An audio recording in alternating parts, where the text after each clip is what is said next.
मानक चंद, कमला देवी, राकेश, नीतू, ऋषभ और Ayushi Musharraf, B123, Sethi colony, Jaipur.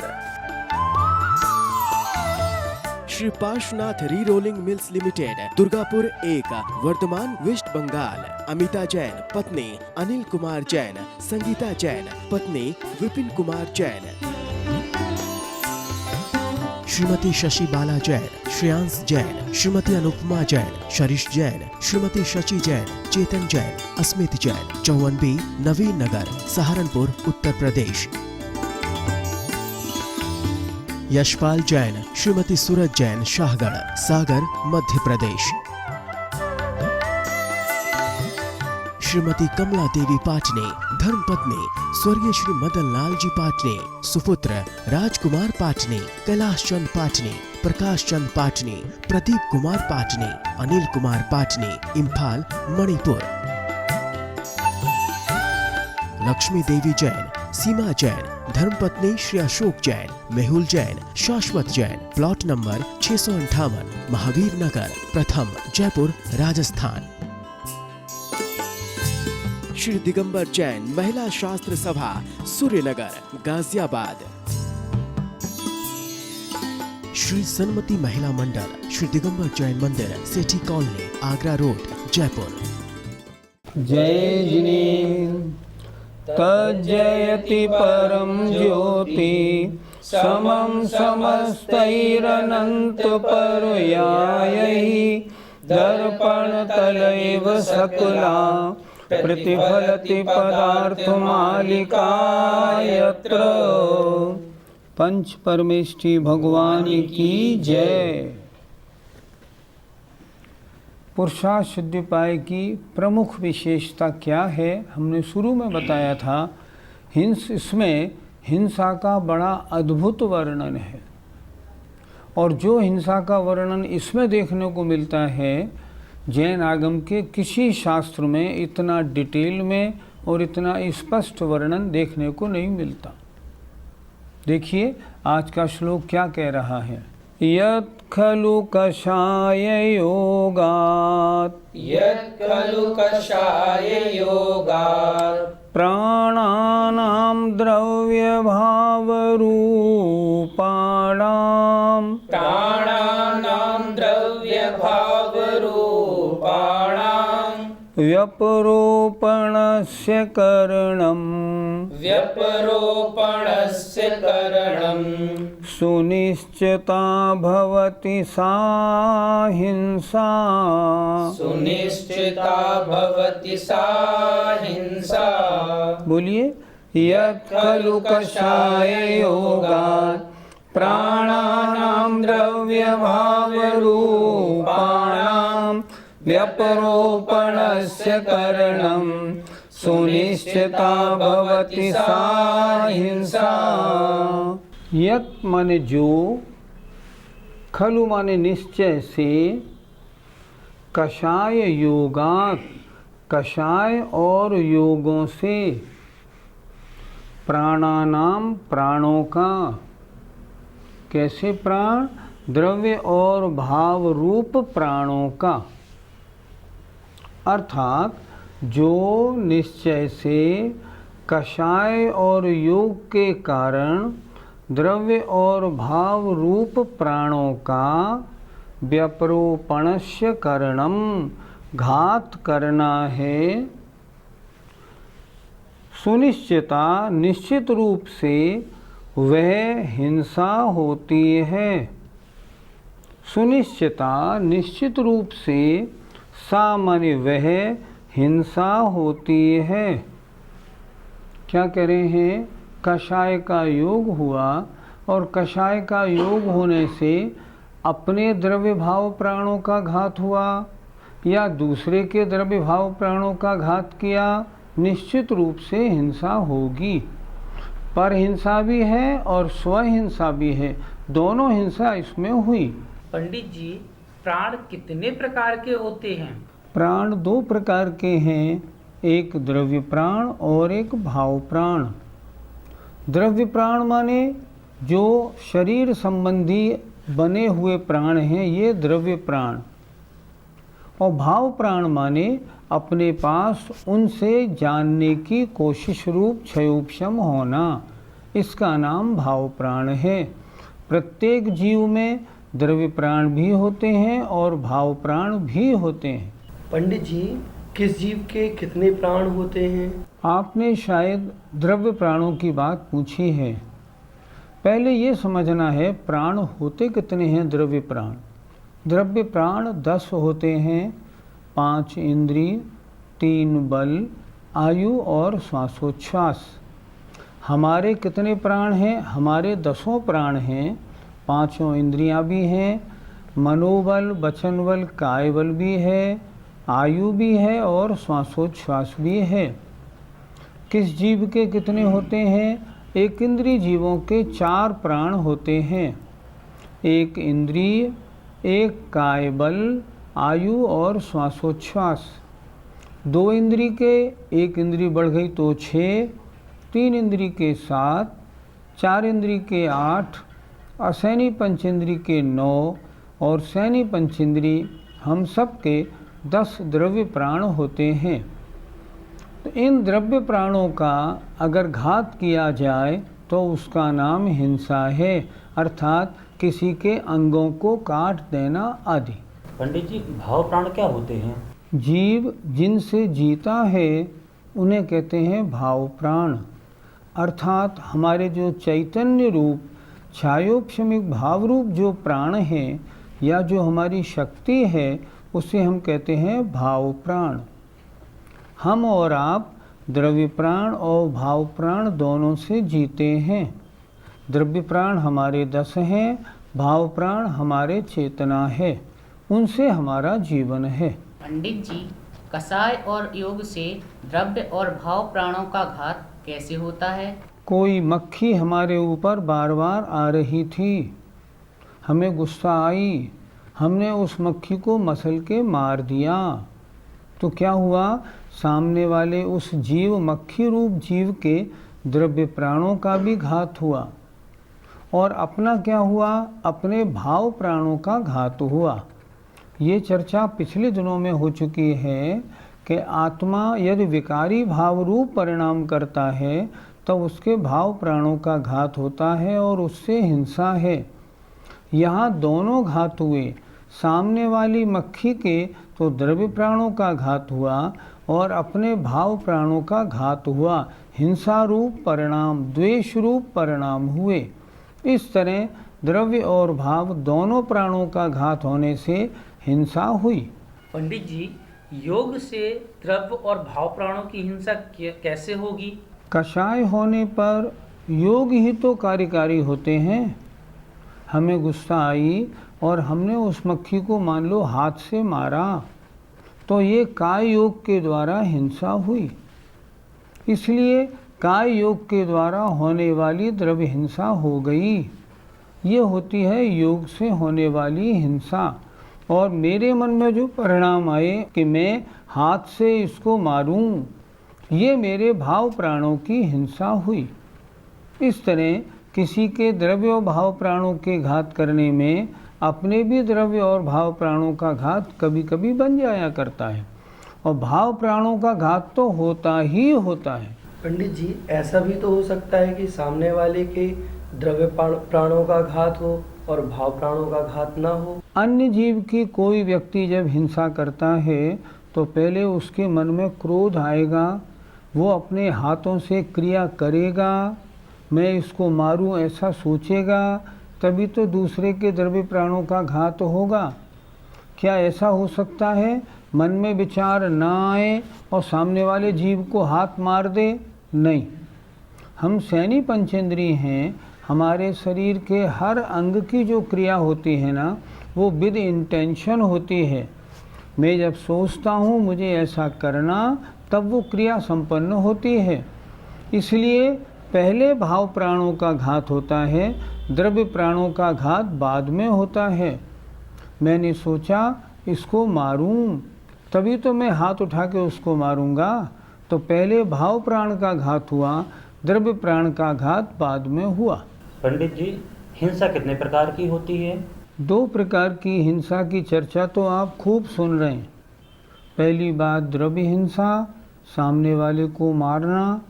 भाव हिंसा, अपने मन में मारने के विचार आना। दो तरह की हिंसा। वैसे हम सबके जीवन में हिंसा 4 प्रकार से होती है। प्रसंग ध्यान से सुनने वाला है। पहली संकल्पी हिंसा, हम जानबूझकर किसी जीव की हिंसा करें। जैसे कुछ लोग शिकार खेलते हैं, कोई मछली वाला मछली पकड़ता है। कहीं अगर मान लो खाट में खटमल बहुत हो जाए तो हम जबरन के एक दवाई छिड़क के उन सबको जान से मार डालते हैं। ये क्या हुई? ये तो संकल्पी हिंसा हुई। दूसरी हिंसा होती है आरंभी हिंसा।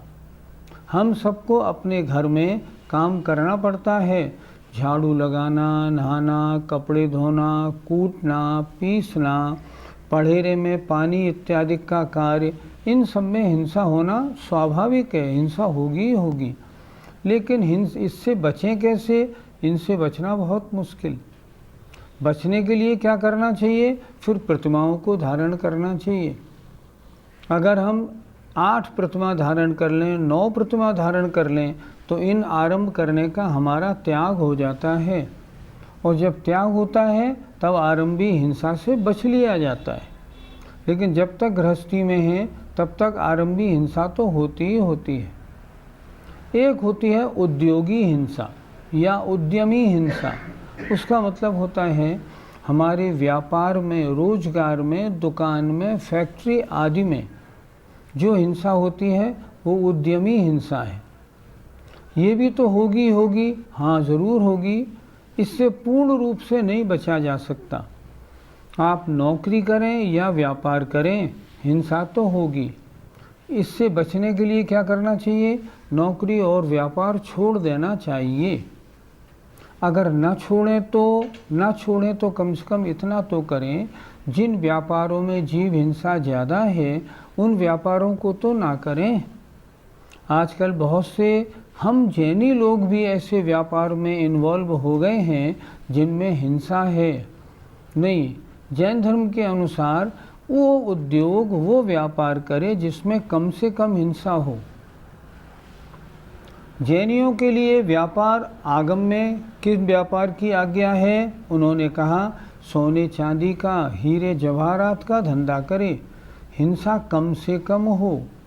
अगर मान लीजिए फ्लोर मिल लगा ली है, अगर ईंट का भट्टा लगाया है, अगर दाल मिल लगाई है, मसाले पीसने का काम है, जूता बेचने की दुकान है, इनमें तो महान हिंसा का काम है। इनमें महान उद्यमी हिंसा होती है जो हमें करनी योग्य नहीं। और चौथी हिंसा होती है विरोधिनी।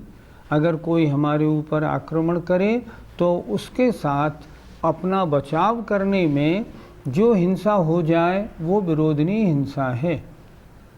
इनमें से विरोधिनी हिंसा का मौका बहुत कम पड़ता है। आरंभी हिंसा और उद्योगी हिंसा का दिन भर पड़ता है। हमें क्या करना चाहिए? हमें ये करना चाहिए आरंभ में घर के कार्यों में हिंसा कम से कम कैसे हो, व्यापार में भी हिंसा कम से कम कैसे हो, इसका हम ध्यान रखें। इसका निरंतर ध्यान रखेंगे, आत्मा के परिणामों की हिंसा घात भी कम होगा और द्रव्य हिंसा भी कम से कम होगी। पंडित जी, अगर हम पाठ याद नहीं करते हैं तो हमारे गुरुजी हमारी पिटाई लगाते हैं, तो उनको हिंसा तो लगती ही होगी। उनका अभिप्राय क्या है? उनका अभिप्राय है आपको ज्ञानी बनाना। उनका अभिप्राय है पाठ याद करना सिखाना। जो पाठ है याद करो, विद्वान कैसे बनोगे? अगर उनका अभिप्राय ये होता ये बच्चा फलाने स्थान का है, मैं इसको रोज़ पीटूंगा, तो हिंसा लगेगी। यहाँ अभिप्राय हिंसा करने का नहीं है, इसलिए हिंसा नहीं लगेगी। हिंसा में पहली चीज़ होती है अभिप्राय। उनका अभिप्राय क्या है? आपको पढ़ाई में लगाना, आपको विद्वान बनाने की ओर प्रेरित करना। इसलिए उनमें उनको इसकी हिंसा नहीं लगेगी। रही बात आपकी, आपको भी ये सोचना चाहिए कि वास्तव में मैंने आज याद नहीं किया, इसलिए गुरुजी को गुस्सा आया। गुरुजी को गुस्सा दिलाने में मेरी गलती है, मैं आइंदा पाठ याद करूँगा। अगर आपको गुस्सा आ गया, मुझे मारा क्यों, तो फिर आपके हिंसा लगेगी, उनके नहीं लगेगी। इस तरह परिणामों के अनुसार हिंसा लगती है। तो फिर हिंसा और अहिंसा में अंतर क्या है? आचार्य इस अंतर को बताने के लिए अगला श्लोक लिख रहे हैं। अप्रादुर्भाव खलु अप्रादुर्भाव खलु रागादीनां भवत्यहिंसेति रागादीनां भवत्यहिंसेति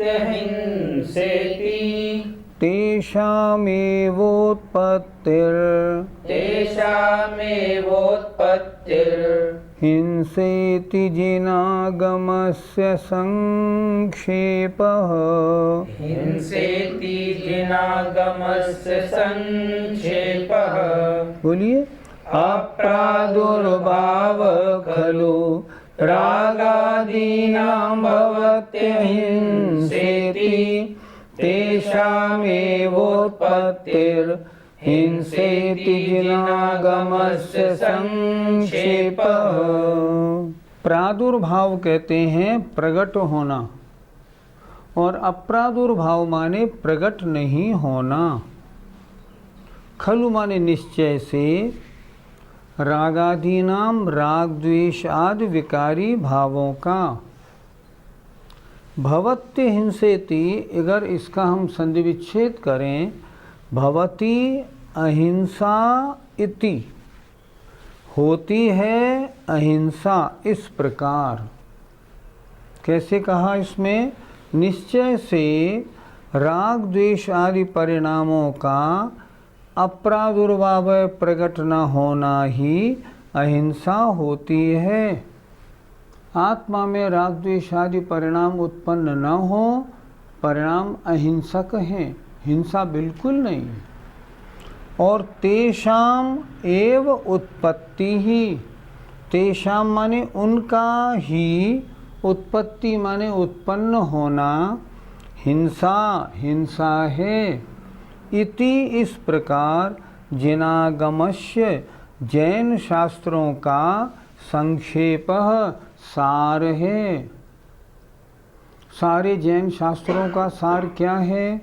अगर आत्मा में राग द्वेष आदि परिणामों की उत्पत्ति हो गई, हिंसा हो गई, और राग द्वेष आदि परिणाम आत्मा में उत्पन्न नहीं हुए तो परिणाम अहिंसक हैं। रागद्वेष आदि परिणामों की उत्पत्ति कितने गुण स्थान तक होती है? राग द्वेष आदि परिणामों की उत्पत्ति दो प्रकार की है, एक तो व्यक्त रूप, एक अव्यक्त रूप। राग द्वेष आदि परिणामों की व्यक्त रूप से उत्पत्ति तो छठे और सातवें गुणस्थान तक देखने को मिलती है, और वैसे मतलब अंतरंग से देखे ना, बिना इंटेंशन के, तो 10वें गुणस्थान तक, जहाँ तक सूक्ष्म लोभ है वहाँ तक राग द्वेष आदि परिणाम हैं। लोभ भी तो राग है, इसलिए 10वें गुणस्थान तक सूक्ष्म लोभ होने के कारण राग द्वेष आदि विकारी भावों की उत्पत्ति 10वें गुणस्थान तक माननी होगी। अर्थात 10वें गुणस्थान तक के जो मुनि महाराज हैं, उनके भी अव्यक्त रूप से किंचित राग आदि परिणाम होने के कारण हिंसा है। और छठे गुणस्थान तक के जो महाराज हैं, छठे सातवें तक जो मुनि महाराज हैं, उनके भी यद्यपि हिंसा बहुत कम है, पर है तो, क्योंकि उनके तो सब क्रियाएं पाई जाती हैं और राग द्वेष आदि परिणाम होते ही हैं। इसलिए व्यक्त रूप से छठे सातवें गुणस्थान तक और अव्यक्त रूप से 10वें गुणस्थान तक हिंसा के योग्य परिणामों का सद्भाव पाया जाता है, अर्थात भाव हिंसा होती है। पंडित जी, 7वें गुणस्थान में तो शुद्धोपयोग कहा गया है, तो वहाँ 7वें गुणस्थान में रागादि परिणामों की व्यक्तता कैसे होगी? वहाँ 7वें गुणस्थान में शुद्धोपयोग कहा है, पर 7वें गुणस्थान में शुभोपयोग भी तो कहा है। सातवें गुणस्थान के दो भेद हैं, प्रवृत्ति और निवृत्ति, दोनों रूप। बहुत से लोगों की ऐसी धारणा है कि सातवां गुणस्थान तो आत्मा में लीन अवस्था में ही होता है, पर ऐसा नहीं होता। मुनि महाराज के छठा सातवां गुणस्थान निरंतर बदलता रहता है। कोई मुनि महाराज अगर विहार कर रहे हैं तो हर उनके, जैसे मुख्तार साहब ने लिखा है, छठे गुणस्थान का उत्कृष्ट काल 1 मिनट और सातवें गुणस्थान का उत्कृष्ट काल आधा मिनट। तो हर 1 मिनट वे मुनि महाराज विहार कर रहे हैं और छठा सातवां गुणस्थान चल रहा है। तो जब विहार कर रहे हैं तो छठा भी है और सातवां भी है। जब पैर बढ़ाऊं प्रवृत्ति है तो छठा, जीव हिंसा तो नहीं हो रही, सातवां। इस तरह होती रहती है। तो सप्तम गुणस्थान में आचार्यों ने शुभोपयोग भी माना है और शुद्धोपयोग भी माना है। जब शुभोपयोग है, मुनि महाराज कोई धार्मिक क्रिया भी संपन्न, मान लो प्रवचन ही कर रहे हैं, तो उस प्रवचन करते में प्रवृत्ति रूप कार्य होने के कारण हिंसा है। और सातवें गुणस्थान में जब शुद्धोपयोग में है तब हिंसा बहुत हल्की है, प्रवृत्ति रूप नहीं है, स्वभाव से हो रही है, वो ही है, वो बहुत कम मात्रा में होगी। पंडित जी, रागादि परिणामों के बिना तो हमारी आत्मा रह ही नहीं सकती है, तो क्या हमारे प्रति समय हिंसा होती है? हाँ बिल्कुल, इसमें कोई शक नहीं। हम गृहस्थ लोगों के प्रति समय हिंसा होती है। तो ये तो बड़ी गड़बड़ बात आपने बता दी। अगर हम मंदिर जी में बैठे हैं और पूजा कर रहे हैं तो भी वहाँ हिंसा हो रही है क्या? हाँ, हिंसा हो रही है। कैसी? आपके परिणामों में जो भगवान की भक्ति रूप प्रशस्त राग हो रहा है, उसको भी यहाँ आचार्यों ने, क्योंकि आत्मा में विकारी परिणाम हुए, आत्मा में शुद्ध परिणाम नहीं हुए, इसलिए उन परिणामों का होना भी हिंसा कहा है। हिंसा भी बहुत प्रकार की, जैसे ये जो भगवान की पूजा आदि कार्य करने में जो आत्म परिणाम में राग उत्पन्न हो रहे हैं, ये तो आगे हमको मोक्ष की ओर ले जाने वाले हैं। कहते हैं सम्यक दृष्टि का जो पुण्य होता है, नियम से मोक्ष का कारण होता है, उससे बचना हमारे लिए संभव नहीं। हम इस तरह विचार करें, जब हमारे प्रति समय 24 घंटे आत्मा के परिणामों की हिंसा होती है, फिर हमारा किन परिणामों में नुकसान ज़्यादा है और किन में नुकसान कम। अगर घर गृहस्थी में या व्यापार में उलझे रहेंगे, राग द्वेष के कार्यों में विद इंटेंशन अभिप्राय सहित लगे रहेंगे, तब क्या होगा? कषाय तीव्र होने से आत्मा के परिणामों की बहुत हिंसा होगी। और अगर उनसे हटके हम धार्मिक कार्यों में लगेंगे, मंद कषाय होने से कम हिंसा होगी। और मुनि बनने के बाद जब शुद्धोपयोग में लीन हो जाएंगे, तब तो शुद्ध उपयोग होने से हिंसा और भी कम होगी। लेकिन जब तक मुनि अवस्था है, तब तक भी आत्म परिणामों की हिंसा होना स्वाभाविक है, उससे बचा नहीं जा सकता। हम केवल इतना काम कर सकते हैं कि हम उन आत्म परिणामों में प्रवृत्त होकर कोई कार्य ना करें। अब प्रवृत्त होकर नहीं करेंगे तो हिंसा होगी तो सही, बहुत कम होगी, नेग्लिजिबल कहते हैं ना, उतनी होगी, उससे और अधिक नहीं। उससे नहीं बच सकते। उससे तो कब बचेंगे? जब श्रेणी मानेंगे और 10वें गुणस्थान से ऊपर निकलेंगे, 11 और 12वें गुणस्थान में जाएंगे, जब मोहनी कर्म का उदय बिल्कुल समाप्त, मतलब या तो दब जाएगा या नष्ट हो जाएगा, तब हमारे परिणामों में हिंसा बिल्कुल नहीं होगी। वो दशा आज संभव नहीं। तो आज क्या करना है? हम घर गृहस्थी के कार्यों में कम से कम उलझें, व्यापार वो करें जिनमें हिंसा कम से कम हो। हम अपने परिणामों में राग द्वेष की उत्पत्ति और कम करें, और अगर हो तो प्रशस्त हो, अप्रशस्त नहीं। अगर इसका हम ध्यान रखेंगे तो वो हिंसा होगी जो कल्याणकारी है। संपूर्ण हिंसा से बचना तो हमारा आज संभव है ही नहीं। जय जिनेंद्र। मानक चंद, कमला देवी, राकेश, नीतू, ऋषभ और Ayushi Musharraf, B123 Sethi colony, Jaipur. Shri Parshwanath rerolling mills limited, Durgapur 1, Vardhaman, West Bengal. Amita Jain, पत्नी अनिल कुमार जैन, संगीता जैन, पत्नी विपिन कुमार जैन। श्रीमती शशि बाला जैन, श्रेयांश जैन, श्रीमती अनुपमा जैन, शरीश जैन, श्रीमती शची जैन, चेतन जैन, अस्मित जैन, 54B नवीन नगर, सहारनपुर, उत्तर प्रदेश। यशपाल जैन, श्रीमती सूरज जैन, शाहगढ़, सागर, मध्य प्रदेश।